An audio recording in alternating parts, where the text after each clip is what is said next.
Chers amis, bonsoir.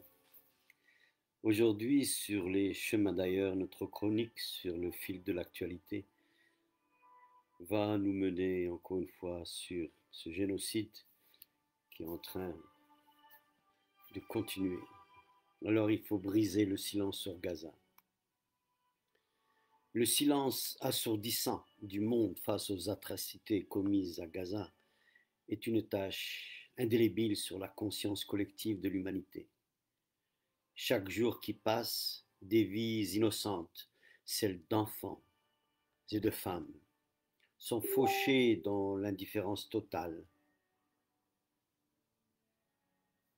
Ce n'est plus seulement un conflit. Oui, je le criais haut fort. C'est un génocide qui se déroule sous nos yeux.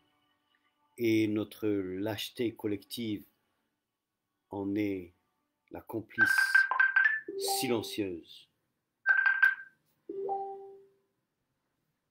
Nous devons, nous, citoyens du monde, ne pouvons plus fermer les yeux. Nous devons briser ce silence coupable qui permet à l'horreur de se poursuivre. Les enfants de Palestine, victimes innocentes d'une violence aveugle, méritent notre voix, méritent notre protection et plus encore, méritent d'avoir notre engagement inébranlable. Il est temps de dénoncer avec force les violences, les violations répétées des droits de l'homme, les violences et les violations respectées du droit international. Il est temps d'exiger une action immédiate et concrète de la part des gouvernants et des organisations internationales. Il est temps, oui, je répète, il est temps de rappeler que la vie de chaque enfant palestinien, comme tout enfant dans le monde, a une valeur inestimable. Et il est temps de prendre conscience que leur souffrance ne peut plus être ignorée, ne doit plus être ignorée. Ce manifeste, avec toute l'humilité que j'ai, ce manifeste, j'en fais un appel à la mobilisation. C'est un cri de ralliement pour tous ceux qui veulent refuser d'être complices. C'est pour tous ceux qui veulent ne plus être insensibles à cette tragédie qui se déroule sous nos yeux. Nous devons nous lever. Nous devons parler haut et fort et agir pour mettre fin à ce génocide et garantir un avenir juste et pacifique pour tous ces enfants de Palestine. Leur voix, bien que souvent réduite au silence par les bombes,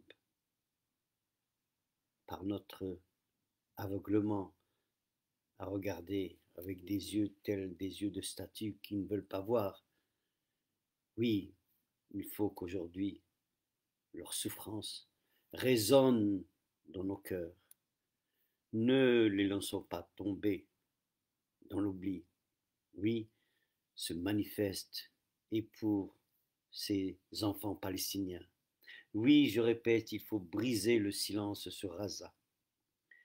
L'histoire, avec sa mémoire implacable, se souviendra de cette période comme celle où le monde, face à la souffrance indicible d'un peuple, a collectivement choisi le silence et l'inaction.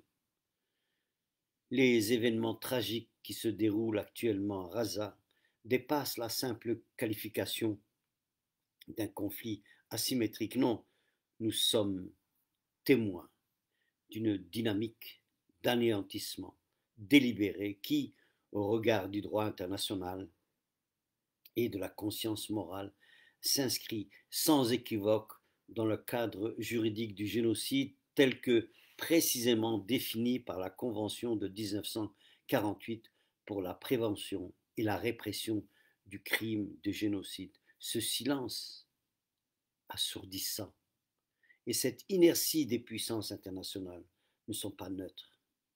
Ils s'apparentent à une forme de complicité passive, une abdication des responsabilités fondamentales. Gaza aujourd'hui est un espace assiégé. Gaza aujourd'hui, sa population est ciblée. Depuis des décennies, la bande de Gaza est soumise à un blocus terrestre. C'est une prison à ciel ouvert. Un blocus, comme je disais, terrestre, maritime et aérien.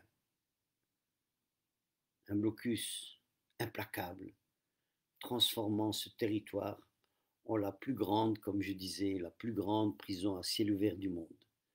Cette privation systématique de liberté de circulation, d'accès aux ressources vitales et de perspectives économiques a réduit cette population palestinienne de Gaza à une survie précaire qui est à la limite aujourd'hui de l'effondrement.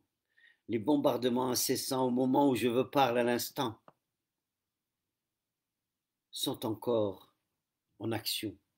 On a détruit les infrastructures civiles, on a détruit les hôpitaux, on a détruit les écoles, on a détruit les universités, on a détruit les boulangeries, on a détruit les réseaux d'eau et d'électricité. C'est devenu un camp de réfugiés. Mais un camp de réfugiés d'où chacun ne peut s'échapper. Bien sûr, ce sont des violations flagrantes et répétées du droit international humanitaire, en particulier, comme je disais, des conventions de Genève et de leurs protocoles additionnels, qui interdisent expressément les attaques incriminées contre les civils et les biens civils. Je ne vais pas parler des rapports de l'UN, de l'OMS, de l'UNICEF, de Médecins sans frontières, de Human Rights Watch, d'Amnesty International, non. Je vous parle d'une situation maintenant qui est devenue une réalité apocalyptique. Le taux de mortalité, je n'ose même pas donner ce pourcentage qui ne veut rien dire au moment où on voit ces chiffres, mais regardez, c'est live sur la télévision, sur vos écrans, sur vos iPhones, sur vos computers. On n'a plus le droit de dire qu'on ne savait pas. C'est là. C'est une guerre d'extermination. Oui, c'est une guerre d'extermination qui continue d'avoir lieu parce que c'est un échec moral et politique du système international. Oui, ça demande l'urgence d'une mobilisation globale, d'où mon humble manifeste que je suis en train de vous lire. Je ne vous dis pas de vous référer à de la documentation, de la recherche académique et scientifique. Non, je ne vous demande pas de voir quels sont les écrits juridiques qui traitent de... Non, ce que je vous demande, c'est d'être solitaire avec ce pays, d'aller manifester dans les rues. Je vous demande d'aller voir votre congressman, je vous demande d'aller voir votre député. Je vous demande tout simplement de tenir la main, de vous tenir la main et d'aller manifester devant ces gens qui sont responsables de ce génocide. Oui, il faut rompre le silence. Je répète, l'histoire, inévitablement, nous jugera sévèrement sur notre inaction et notre complicité silencieuse face au drame de Gaza. Le silence n'est pas une position neutre. Aujourd'hui, il est dans ce contexte une forme de complicité. Je m'excuse pour les âmes sensibles, mais nous sommes tous des assassins. Nous sommes tous devenus des assassins à regarder sans vouloir voir. Alors il faut briser ce silence assourdissant. Il ne s'agit pas seulement de défendre un peuple martyrisé et de lui accorder la dignité et la justice qu'il mérite. Il s'agit aussi et surtout de sauver même l'idée même, dirais-je, d'une humanité fondée sur le respect du droit international, mais surtout sur la dignité inaliénable de chaque être humain, où qu'il soit, et de lui accorder sa justice universelle. Ce manifeste, encore une fois, en toute humilité, c'est un appel que je fais aux consciences.